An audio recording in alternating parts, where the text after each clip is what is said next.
KA20 ನೋಂದಾಯಿತ ವಾಹನಗಳಿಗೆ Sasthana toll ಕೇಂದ್ರದಲ್ಲಿ ಇಂದಿನಿಂದ ಟೋಲ್ ಸಂಗ್ರಹ ಆರಂಭಿಸಿದ್ದು, ಇದನ್ನು ವಿರೋಧಿಸಿ ರಾಷ್ಟ್ರೀಯ ಹೆದ್ದಾರಿ ಜಾಗೃತಿ ಸಮಿತಿಯವರು ನಾಗರಿಕರನ್ನ ಒಗ್ಗೂಡಿಸಿಕೊಂಡು ಪ್ರತಿಭಟನೆಯನ್ನ ನಡೆಸಿದರು.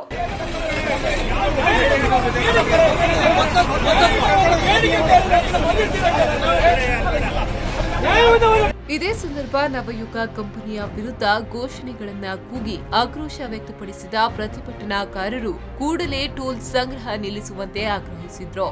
ಪ್ರತಿಭಟನಾಕಾರರ ಜೊತೆಗೆ ಡಿವೈಎಸ್ಪಿ ಹಾಗೂ ತಹಶೀಲ್ದಾರ್ ಮಾತುಕತೆ ನಡೆಸಲು ಮುಂದಾದರೂ ಕೂಡ ಇದಕ್ಕೆ ಜಗ್ಗದ ಅವರು ಜಿಲ್ಲಾಧಿಕಾರಿಗಳು ಸ್ಥಳಕ್ಕೆ ಬರುವಂತೆ ಪಟ್ಟು ಹಿಡಿದು ಟೋಲ್ ಕೇಂದ್ರದ ಎದುರು ಹೆದ್ದಾರಿ ಬಳಿ ಧರಣಿ ಕುಳಿತರು.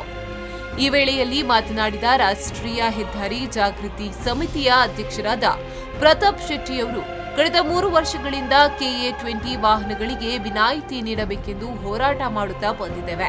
ನವೆಂಬರ್ 26ರಿಂದ ಸ್ಥಳೀಯ ವಾಹನಗಳಿಗೂ ನವಯುಗ ಕಂಪನಿ ಟೋಲ್ ಸಂಗ್ರಹ ಮಾಡುವುದಾಗಿ ಪ್ರಕಟಿಸಿತ್ತು. ಈ ಬಗ್ಗೆ ಜಿಲ್ಲಾಧಿಕಾರಿ ಅವರಲ್ಲಿ ಮನವಿ ಮಾಡಿಕೊಂಡ ಬಳಿಕ ನವೆಂಬರ್ 28ರಂದು ಜಿಲ್ಲಾ ಉಸ್ತುವಾರಿ ಸಚಿವರ ಸಭೆಗೂ ಮುನ್ನ ಟೋಲ್ ಸಂಗ್ರಹ ಮಾಡುವುದಿಲ್ಲವೆಂದು ಜಿಲ್ಲಾಧಿಕಾರಿಯವರು ಭರವಸೆ ನೀಡಿದ್ರು. ಈ ಸಭೆ ಮುಗಿಯುವ ತನಕ ಟೋಲ್ ಸಂಗ್ರಹ ಆಗಬಾರದು. ನಮ್ಮ ಬೇಡಿಕೆಗಳು ಈಡೇರುವ ತನಕ ನಾವು ಕದಲುವುದಿಲ್ಲ. ನಾವು ಜೈಲಿಗೆ ಹೋಗಲು ಸಿದ್ಧರಿದ್ದೇವೆ ಎಂದರು.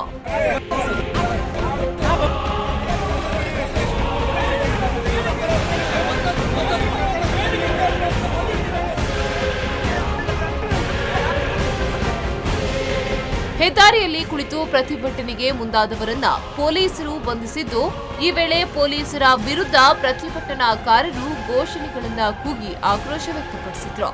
ಈ ಸಂದರ್ಭದಲ್ಲಿ ರಾಷ್ಟ್ರೀಯ ಹೆದ್ದಾರಿ ಜಾಗೃತಿ ಸಮಿತಿ ಕಾರ್ಯದರ್ಶಿ ಐರೋಡಿ ವಿಠಲ್ ಪೂಜಾರಿ, ಕಾನೂನು ಸಲಹೆಗಾರ ಶ್ಯಾಮ್ ಸುಂದರ್ ನಾಯರಿ, ಲಾರಿ ಮಾಲಕರ ಸಂಘದ ಜಿಲ್ಲಾಧ್ಯಕ್ಷ ರಾಜೇಶ್ ಕಾವೇರಿ ಸೇರಿದಂತೆ ಹಲವರನ್ನ ಬಂಧಿಸಿ ಬಳಿಕ ಬಿಡುಗಡೆಗೊಳಿಸಲಾಯಿತು.